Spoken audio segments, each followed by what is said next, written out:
जिसका टाइटल है हम बात करना बंद कर बैठे पर महसूस करना नहीं।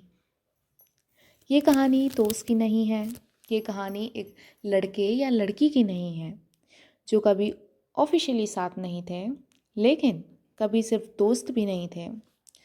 हम कॉलेज में मिले थे, शुरुआत में बस बातें होती थी, फिर देर रात मैसेज, फिर कॉल्स और फिर फीलिंग्स। एक दिन उसने मुझसे कहा कि मैं तुम्हें खोना नहीं चाहता। मैंने कहा तो खोना मत। लेकिन उसने कभी मुझे अपनी गर्लफ्रेंड भी नहीं कहा और मैंने कभी ये पूछना भी ज़रूरी नहीं समझा।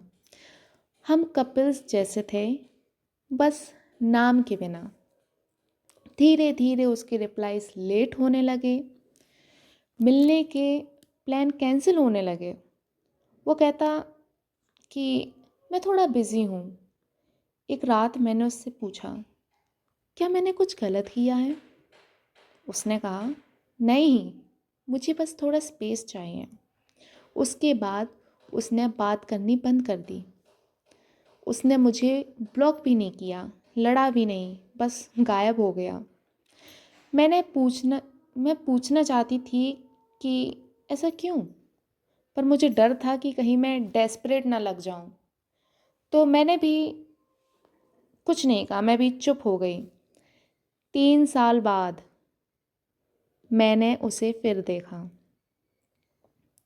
हम लोगों ने बात की, जिसमें उसने उसने मुझसे एक बात कही। उसने कहा कि तुम वैसी ही हो। मैंने कहा तुम वैसे नहीं रहे।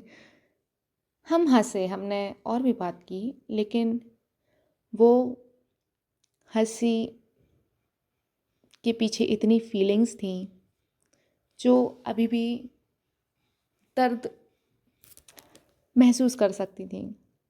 उसने कहा मुझे लगा तुम आगे बढ़ गई होगी। मैंने भी कहा मुझे लगा तुम लौट आओगे। उसने नीचे देखते हुए कहा कि मैं कमिटमेंट से डर गया था। फिर उसने कहा कि अगले महीने मेरी शादी भी है। दिल भारी हो गया, लेकिन मैंने मुस्कुराकर कहा कॉन्ग्रेचुलेशंस, बधाई हो। जाने से पहले उसने मुझसे पूछा, क्या तुमने मुझसे कभी प्यार किया था? मैंने कहा इतना कि इंतज़ार कर सकूं, पर इतना नहीं कि छोड़ भी ना सकूं। हम अलग अलग रास्ते पर चले गए और सच यही है, हमने बात करनी बंद कर दी, लेकिन महसूस करना नहीं।